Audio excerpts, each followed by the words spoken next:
You know, it's getting colder as it gets later, and I might have to move a little closer if I get chilly.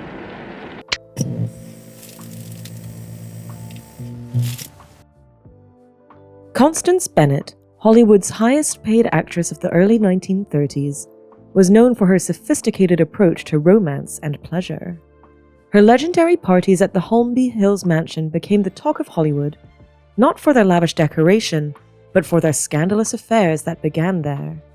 Bennett's romantic conquests spanned continents, including European aristocrats, Hollywood executives, and even royalty.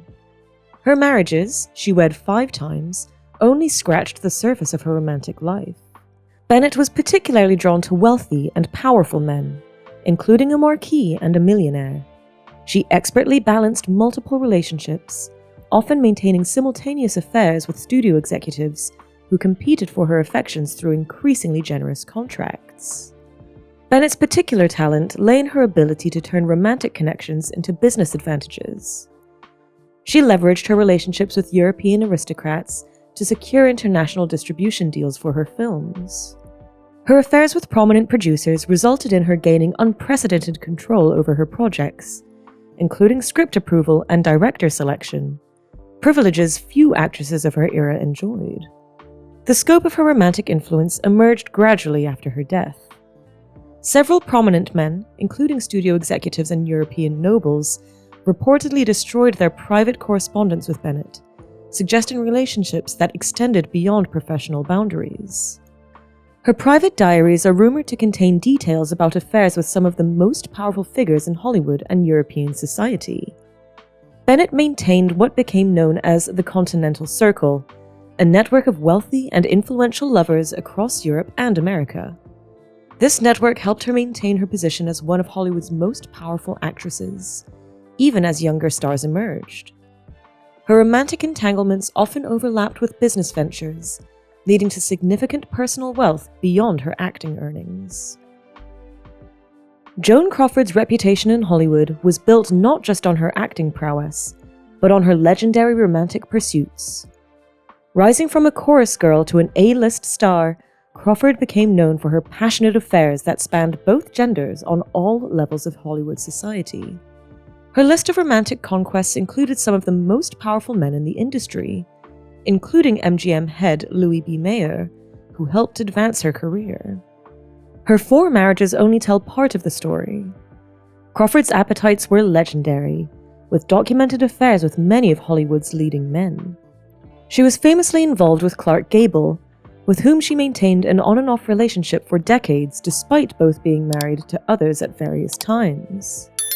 Their chemistry was so powerful that MGM repeatedly cast them together, using their real-life passion to fuel on-screen performances.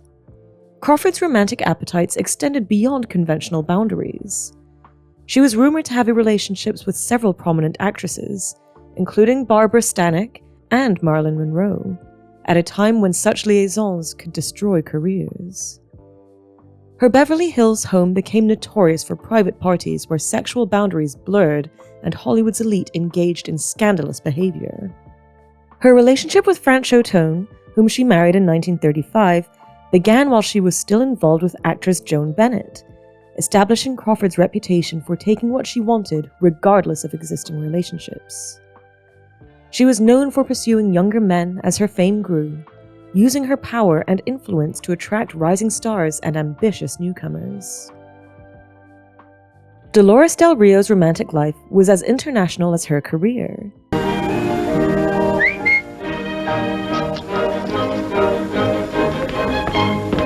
Madame. Will you announce me, please? The name is Dubarry. The Mexican beauty became known for her sophisticated approach to love affairs, maintaining relationships across Hollywood, European cinema, and Mexican high society. Her Beverly Hills estate served as a meeting ground for her various lovers, from studio executives to international diplomats.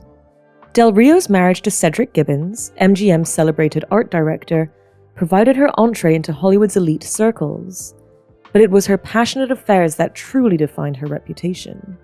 She conducted a lengthy relationship with Orson Welles, who was 12 years her junior, during the height of his Hollywood power. Their affair was marked by intense passion and intellectual connection, with Wells later describing her as the most exciting woman I've ever known. Her romantic life spanned continents, including affairs with German director Joseph von Sternberg and various European aristocrats. Del Rio was particularly skilled at maintaining simultaneous relationships with powerful men in different countries, using her international appeal to enhance both her personal life and career opportunities. During her Hollywood years, Del Rio became notorious for her parties, where she would entertain multiple lovers from different social circles. She maintained relationships with several prominent actors, including John Barrymore and Errol Flynn, though she managed to keep many of these affairs out of press through her careful manipulation of gossip columnists and her strong connections with studio publicity departments. Her return to Mexico didn't end her romantic adventures. Instead, it opened new chapters with Mexican aristocrats and artists. Her relationship with painter Diego Rivera was particularly scandalous, especially given his marriage to Frida Kahlo. Del Rio's ability to maintain her reputation as a sophisticated lady while engaging in numerous affairs became legendary in both Hollywood and Mexican cinema circles. Linda Darnell's reputation as one of Hollywood's most beautiful women led to a string of passionate affairs that began when she was still a teenager. Starting her career at just 15, she quickly became involved with older, powerful men in the industry. Her early marriages barely hinted at her complex romantic life, which included relationships with several prominent directors and producers. Howard Hughes, known for his pursuit of Hollywood beauties, became particularly obsessed with Darnell, though she reportedly refused his advances, one of the few actresses to do so. Her affairs with married men became legendary in Hollywood circles, including relationships with several high-profile studio executives who helped maintain her star status. Darnell's romantic entanglements often coincided with her film projects, leading to rumors that she strategically chose her partners to advance her career. Her relationship with Joseph L. Mankiewicz during the filming of A Letter to Three Wives was particularly notorious, though both maintained public silence about their involvement. By her early 20s, Darnell had already been romantically linked to numerous powerful industry figures. Her marriage to cinematographer Peveril Marley, who was nearly twice her age, raised eyebrows, but didn't slow her romantic pursuits. She maintained several concurrent relationships with both actors and executives, using her legendary beauty to entrance some of Hollywood's most influential men. Her affairs with younger leading men became increasingly frequent as she aged, reversing the pattern of her early career. These relationships often began on film sets, where her experience and sensuality proved irresistible to up-and-coming actors. Her reputation for being hard to handle only added to her allure, with many men viewing her as an exciting challenge. The tragic end of her life at age 41 in a house fire seemed to mirror the tumultuous nature of her romantic life. In her final years, she had been involved with several younger men, maintaining her reputation as one of Hollywood's most passionate and uninhibited women. Her list of lovers reportedly included several prominent politicians and businessmen, though many names remained secret even after her death. Marlene Dietrich's sexual magnetism transcended gender and continental boundaries, making her one of Hollywood's most notorious lovers.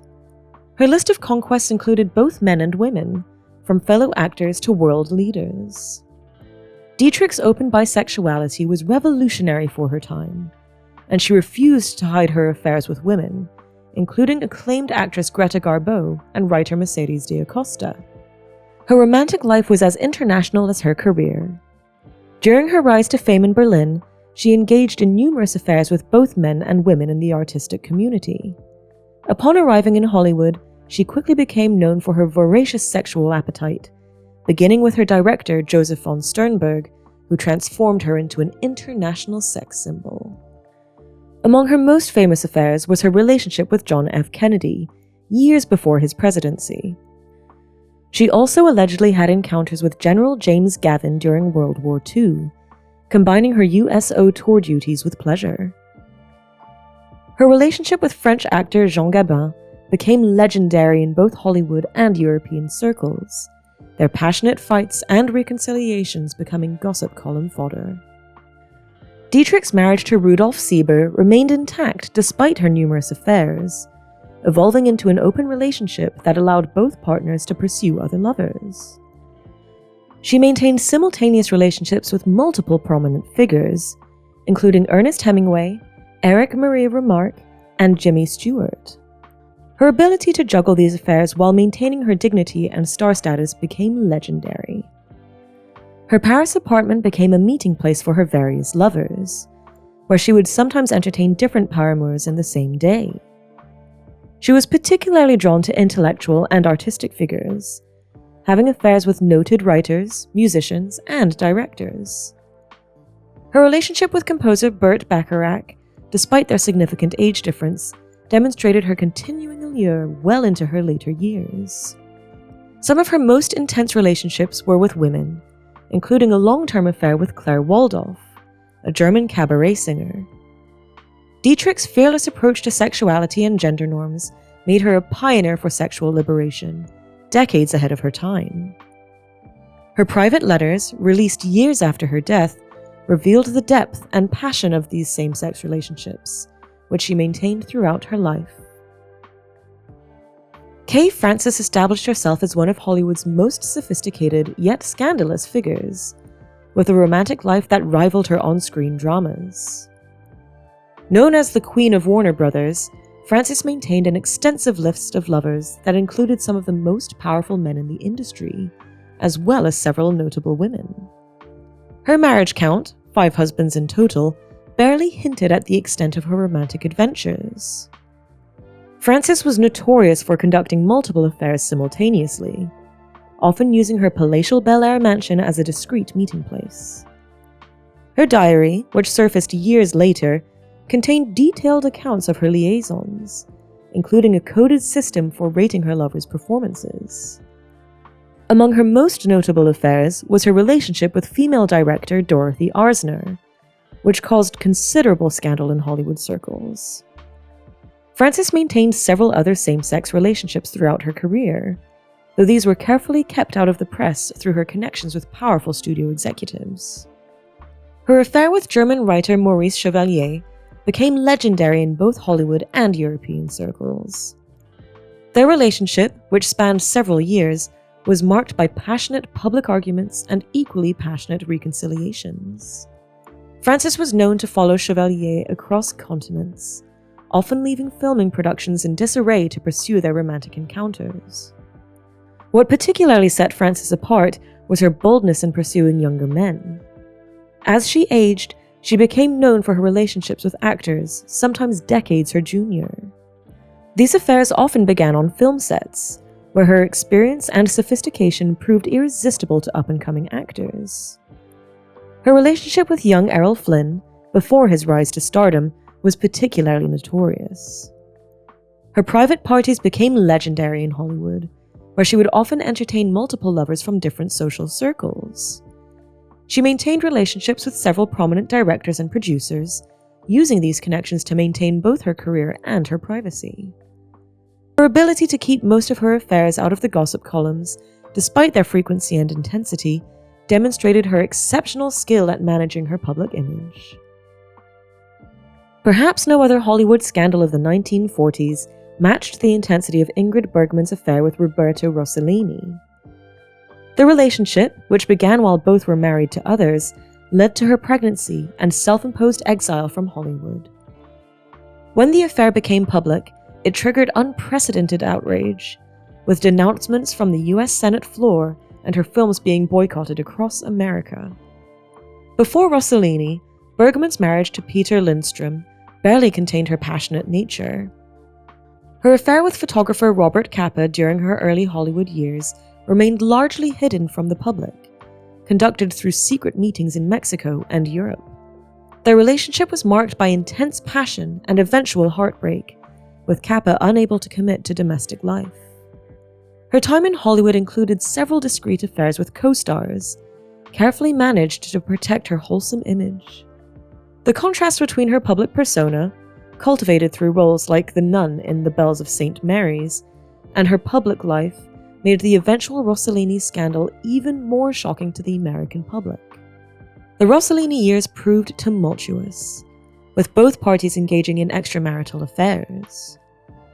Their relationship became an open marriage in all but name, with Rossellini's affairs with younger actresses becoming increasingly public. Bergman herself maintained relationships with several prominent European intellectuals during this period. After divorcing Rossellini, Bergman's relationship with Swedish theatrical producer Lars Schmidt included an understanding about maintaining separate romantic lives. This arrangement allowed her to pursue relationships with several younger actors and directors, while maintaining a respectable public facade. Despite the scandal that nearly destroyed her career, Bergman never expressed regret about following her passion with Rossellini. Her defiance of social conventions and willingness to risk everything for love became as much a part of her legacy as her celebrated acting career.